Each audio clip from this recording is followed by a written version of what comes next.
మాజీ మంత్రి ధూళిపాళ్ల నరేంద్ర కుమార్తె వివాహానికి బుధవారం తెలంగాణ సీఎం రేవంత్ రెడ్డి హాజరయ్యారు. ఏపీ ఐటీ మంత్రి నారా లోకేష్ స్వాగతం పలికారు. వివరాలు వీక్షిద్దాం. టీడీపీ సీనియర్ నేత పొన్నూరు ఎమ్మెల్యే ధూళిపాళ్ల నరేంద్ర కుమార్తె వివాహ వేడుకలలో విద్యా, ఐటీ శాఖల మంత్రి నారా లోకేష్ పాల్గొన్నారు.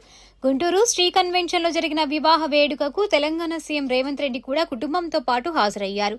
ఈ సందర్భంగా సీఎం రేవంత్ రెడ్డికి మంత్రి నారా లోకేష్ ఆహ్వానం పలికారు. అనంతరం నూతన వధూవరులు నాగసాయి వైదీప్తి, కెవిన్ రామ్లను ఆశీర్వదించారు.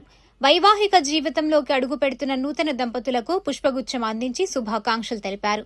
ఈ కార్యక్రమంలో పలువురు మంత్రులు, ఎమ్మెల్యేలు, టీడీపీ ప్రజాప్రతినిధులు, నాయకులు పాల్గొన్నారు.